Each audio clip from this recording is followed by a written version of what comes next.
This is a production of West Virginia Public Broadcasting.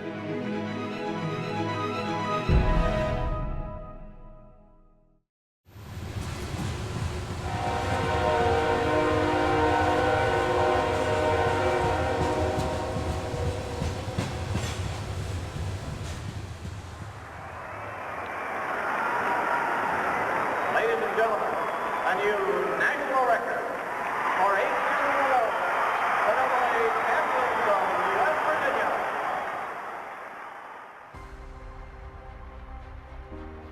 Deep in the heart of Appalachia, in a small valley, sat the town that is the home of champions. A town that would produce a team whose name would reach beyond its mountain borders and travel farther than anyone could have imagined. Northfork became the basketball capital of the world, not just the United States in that period of time. Northfork was a ball club that you didn't want to play them, only because you didn't want to get beat. During the 70s and 80s, a basketball team took center stage with a pool of natural talent, strong leadership, and dedication from passionate fans. It was always, we're number one, and the Blue Demon spirit, the fans, the supporters, all carried that. Join me as we take a look at this team's meteoric rise and their untimely fall. The County Board of Education decided to close the school down spontaneously. I believe that's a political decision, and it came from jealousy. This is the story of the Northfork Blue Demons.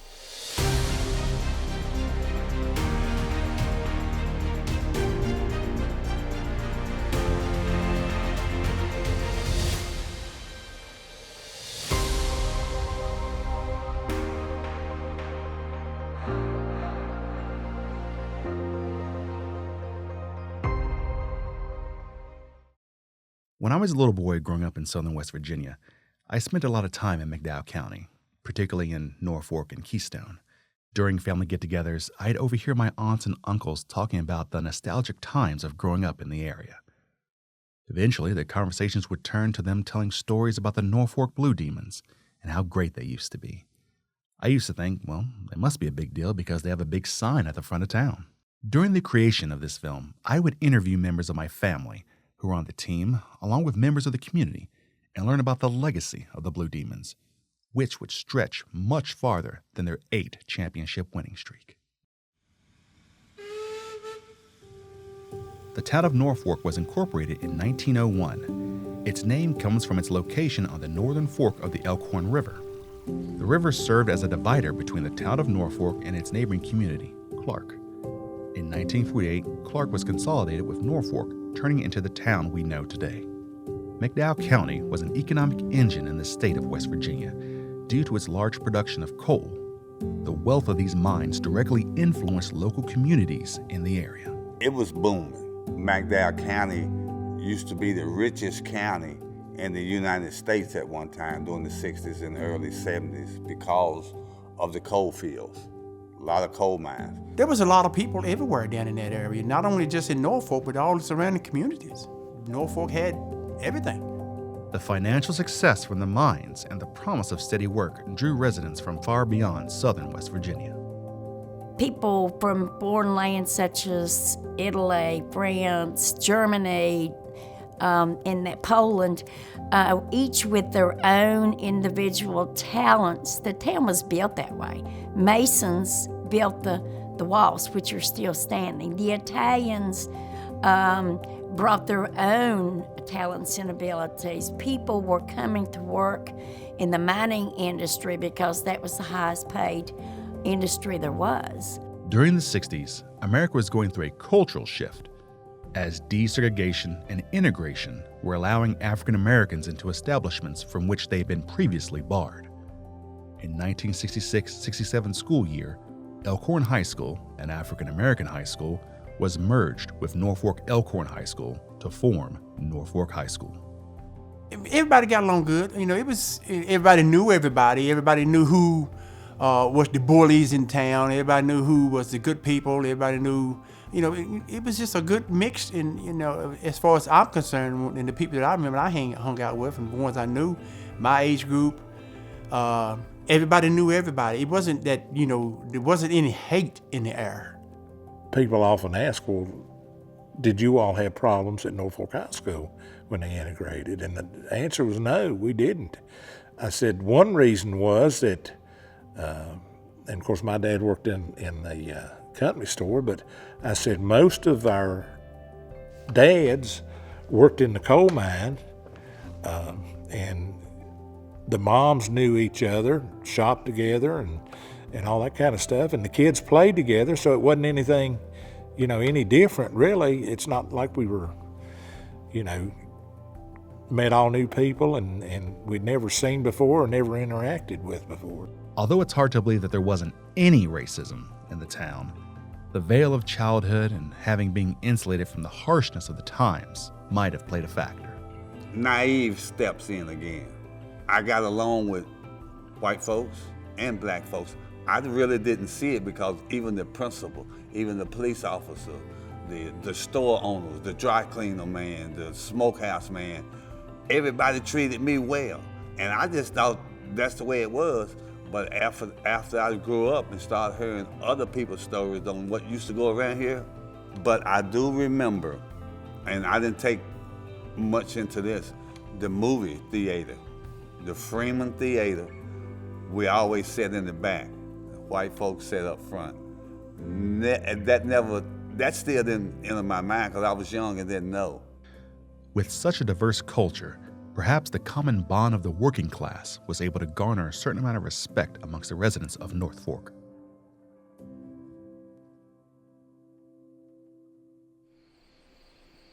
My two uncles, Dave McDaniel and Mark Page, who we called Joe for short, grew up in Algoma, which sat just outside of one of the larger coal plants in Northfork. Everybody knew everybody. It's a small community. Houses were stuff sort of compacted in there. I think we had, like on one side of the road, there was about 8 to 10 houses on one side and 7 or 8 on the other side. And then you go across the creek, and there was another little small community, but it was still part of Algoma. And there was a lot of houses over there near the train track. And, everybody knew everybody. Everybody looked out for each other. If you did something 4 or 5 houses down, you get a whooping and get sent back home and tell your parents who whipped you too. When they were kids, Joe and David played basketball, not on blacktop, but dirt. Creativity, passion, and resourcefulness were skills shared by a lot of the youth in Northfork. Basketball was something I always thought on my trips when I would leave Beckley for an away game to go to Welch or wherever, and we go down through McDowell County. Every place you'd go by where you knew a family lived, you'd find a goal, a basketball goal, on a tree, on a pole, on somewhere. None of this fancy fiberglass stuff, backboards that you see now, none of that was there. A lot of them didn't even have backboards. We didn't have playground.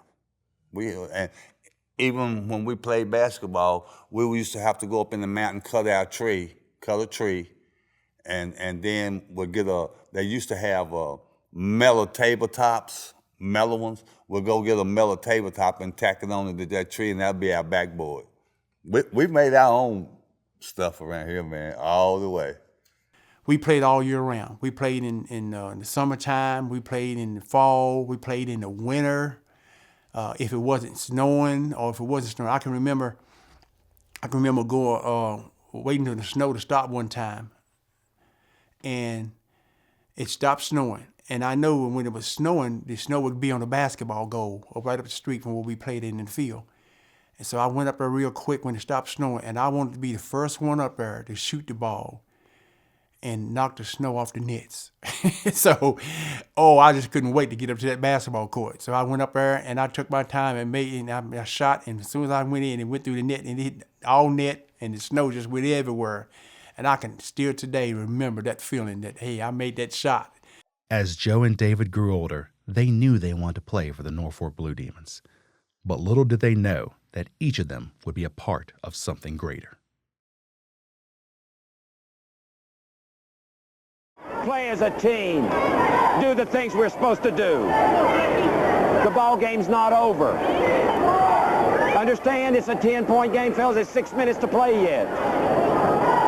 At that's a good basketball team that you're playing. Now wake up and let's go. Coach Jennings Boyd was a math teacher at Northfork High School. Not only did he apply his analytical teachings in the classroom, he also applied it on the court. Jennings was an excellent educator, he and his wife. He was dedicated in his endeavors in the coaching industry. He was always there to help his students. He had a style that fit the players. I mean, he was easygoing. He would explain things. As long as the players did what they were supposed to do, he was, calm, easygoing and everything. But if they didn't do what they were supposed to do, or they did something crazy, he wasn't adverse to putting his foot down and saying, listen, fellas, you're not going to do it this way. If you are, you're going to go down to the end of the bench, and who knows when you're going to get back up here to get back in the game. When I would see Jennings Boyd come into a regular season game, he walked in and his kids walked in behind him. There was no question who the leader on that ball club was. There was no question who got the most respect on that ball club. And that was something that I learned later on, that Jennings Boyd didn't demand. It was just something that they gave him because they respected him, because he was a leader's leader. So people didn't have real fathers. He was like a father. I had a father, but our rapport, me and his, I know was good. It was real good, and he'll let you know when he's angry at you. He'll let you know when everything is good. Coach Boyd, along with his assistant coach, Henry Wingfield, would harness the raw talent that was present in the youth of Northfork. In 1971, Boyd would lead the Northfork Blue Demons to a 24-1 season and their first AA state title game since 1959. The setting for the game would be the West Virginia University Mountaineer Coliseum, which was completed just 1 year prior. David would be one of the team captains during this period as they faced off against Golly Bridge. But he and the rest of the Demons would soon find out that victory wasn't guaranteed. We weren't having a particularly good game in the first half shooting, and we were down 13 points at halftime. Coach Boyd didn't panic. He just went through at halftime what we needed to do, what we needed to change. I can't remember us being down any time. So, and Coach Boyd, this is the first time he came in fairly speechless. And he said, fellas, he said, we ain't playing bad ball. They just out playing you a little bit better. And he said, anybody have anything to say? And I'm saying to myself, well, I'm the captain.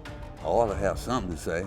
So I stood up and did a little pep thing. Fellas, we can do this. So when we went back out, Coach said, go ahead and press them, fellas. We used to press. We pressed teams to death. Came out, start the third quarter, and they scored 2 quick buckets, and we're down 17. And that was dismal. So I tried to give my little speech and everything. And Coach, I was a forward, but Coach told me to go ahead in the center. Then our shots started falling, the press started working. We took the lead, and the next thing you know, we was up by 13. This is what the press did for us, the press and them turnovers. Ended up, we beat them, I'm thinking 7 points, 63-56. Winning the state championship was a monumental moment for the town of Northfork. David remembered that they were greeted with a hero's welcome when they returned. Temptation, that's when Cloud 9 was on. That's when the song Cloud 9 was out. It just so happened. We went out and bought us some hats and put it on. We became the Temptation. Cloud 9. We was Cloud 9 and everything, man. Fire trucks from Northfork were up there, and they led a procession down 52 through Northfork, through Keystone. People out on the streets waving, and just a great amount of pride. The pride that everyone had in the team was tenfold after the championship win. 2 years later, Joe would become the captain of the 74 Blue Demons and would win another coveted state title. Unbeknownst to him, that singular win would set off a chain reaction that would cement the town and the team in the history of scholastic sports. This was the beginning of an 8-year streak of dominance. We, as the class of 74, we would always say, well, for that 8 straight, it started with us. We got them ready. We got them ready. We trained them well. And because we trained them well, they trained this next team well. They trained the next team, and it went for, 8 straight state championships. That's unheard of.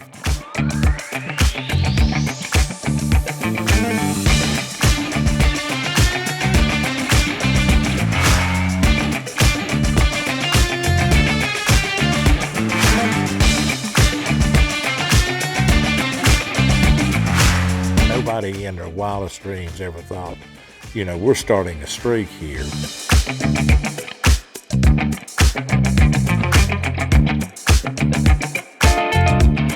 You would get scared when the game got close, that the streak might end. So see, what was happening, the Northfork basketball teams at those times, they were putting West Virginia into the minds of people that never heard of them. Probably a lot of them still what part of Virginia is that in? No, that's West Virginia, and Northfork is a huge part of it. Up, it's to Crenshaw. That's it. National record tying 7 championships. They have 7 consecutive championships.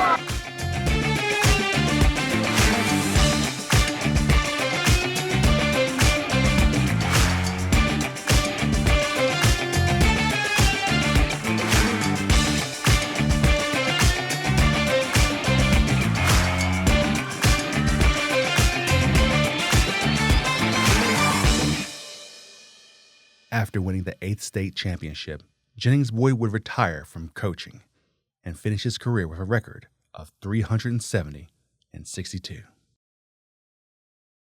Boyd would pass the torch to Coach Henry Wingfield after his retirement. After college, Joe returned to Northfork and became the assistant coach under Boyd in 1979. Due to illness, Wingfield had to step away from coaching, and in 1983, Joe became the new coach of the Northfork Blue Demons, a task that he did not take lightly. Well, when I first got to be the head coach at Northfork High School, honestly, it was kind of scary. I was nervous. I was nervous a lot of days, a lot of nights. I was very, very nervous because of the tradition that Northfork had. If you played for Northfork High School back in those days, just putting on a uniform was an accomplishment. Coach Boyd has set a precedent that, it was hard to live up to, and you didn't want to be the one to come in and everything just bottoms out. I think the things that stood out about Mark, he reminded me a lot of Jennings when he talked to you. He was soft-spoken as well. I thought, man, it must be something they teach in language class or something at Northfork High School. I don't know. But soft-spoken guy. I always remember they played hard. I always remember they were still Northfork. And I always remember that even Beckley, a Class AAA school that's won 16 state titles more than anyone else, they always wanted to beat Northfork. A small Class AA team, they wanted to beat Northfork because it was Northfork. You wanted to beat Northfork because they were 8 straight state titles. My goodness, you want to beat the champions. After a 2-year absence from the state tournament, Joe led the Blue Demons to win the 84 state championships. It was sort of kismet, because Joe was on the team that won the first title in the legendary streak. With his coaching style down and a team that was comprised of young, up-and-coming talent, it would seem like another streak was on the horizon. Time went along, the nervousness wore off more and more and more, and then I started getting into a groove, and then they closed the school down.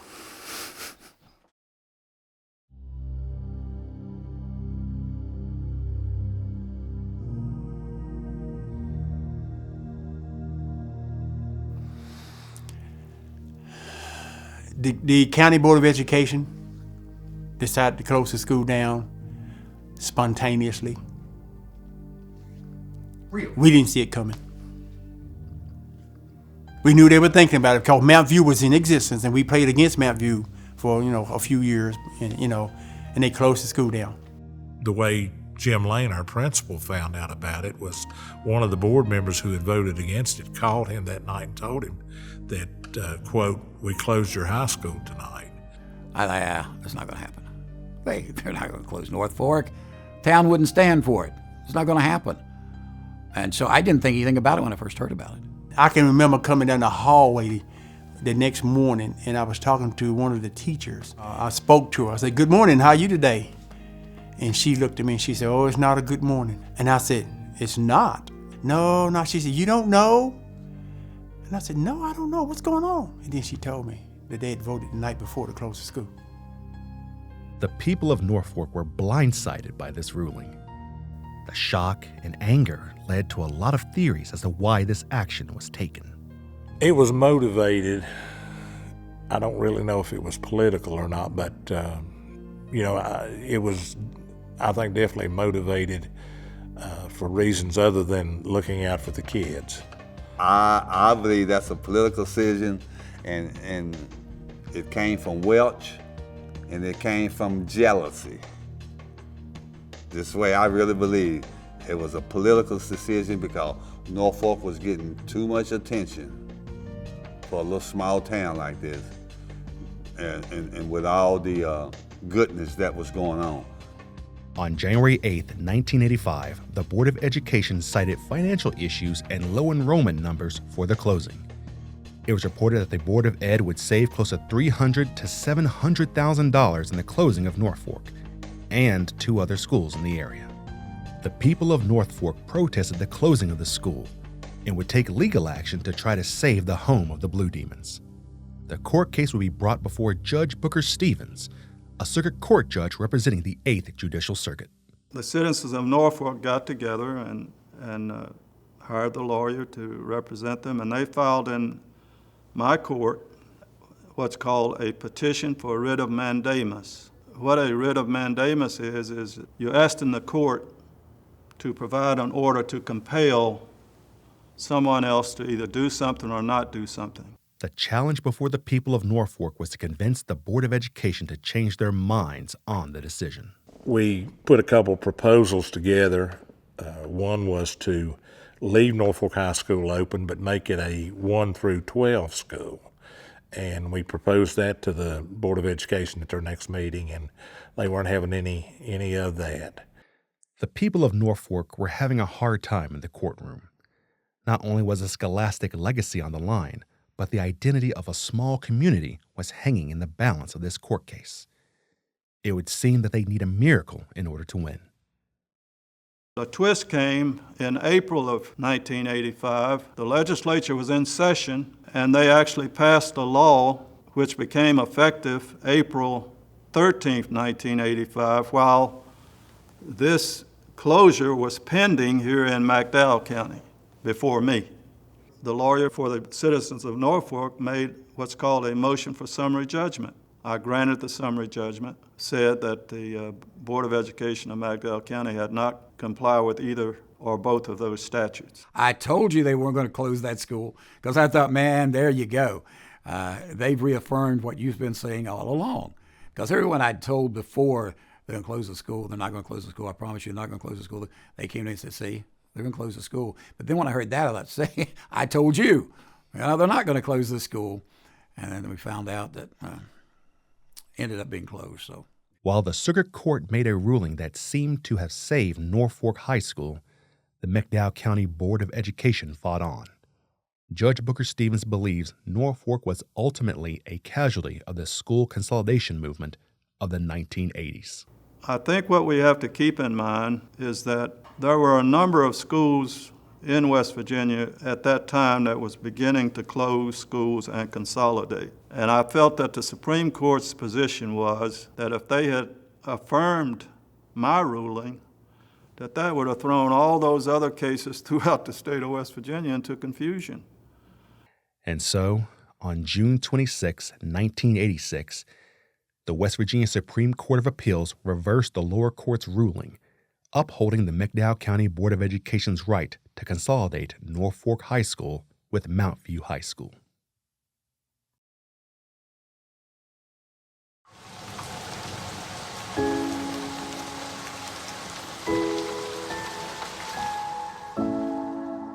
the feeling as you went through town, you still pass the same residences, you still pass the same basketball hoop on the tree or on the pole. Didn't see anyone out there playing basketball. You felt a sense of defeat that had overcome that entire area. Because to me, and I know Northfork had so many other things going, but I always felt that basketball was what set Northfork apart than any other small town in the state of West Virginia. In the early 2000s, violent flooding destroyed a majority of the infrastructure in McDowell County. Northfork High School, which was turned into a middle school after its consolidation, was permanently closed in 2001. Time and nature weren't kind to the old building, as it sat abandoned for close to 17 years. In February of 2020, the decision was made to demolish the school. When you're empty, you ain't worth nothing. It's sad to think about it being tore down. Even the shape that it's in right now, it's still special. You go by and see them old ass bricks. You got some classrooms, some gyms and teachers and memories and stuff like that. It's just a sad thing. See the town go down, the county go down, and then see the school, all that history. Now, when I ain't here to tell it, and a couple other friends, classmates ain't here to tell these stories, ain't gonna be no story. Ain't gonna be no story. Just wipe you off. I don't think I was prepared to see this building torn down. For 25 years, when I would drive through the town, the school was an old reminder of what used to be. The halls filled with young people, and a gymnasium that was filled to capacity. The memories and the stories that I had heard felt like they were being taken away. Now, where a school once stood, now lays an empty lot that looks like a scar, as if the memories were refusing to be forgotten. You might be wondering, what happened to the trophies from Northfork? Well, when Northfork High closed, the trophies were moved to the local Northfork Sports Museum. After that building began to fall into disrepair, they were then moved to City Hall, where they reside to this day. Years of accomplishments and the namesake of a small town now sit in a tiny bank vault in City Hall. It's bittersweet to tell this story. When I would tell people about the Northfork Blue Demons and the story I was trying to tell, everyone would just look at me and say, "Huh, I never heard of them." And that is sad, that a team as great as this, to come from southern West Virginia, isn't really talked about and is forgotten in some ways. But it's my hope that almost 40 years later, that everyone will remember their name.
This has been a production of West Virginia Public Broadcasting.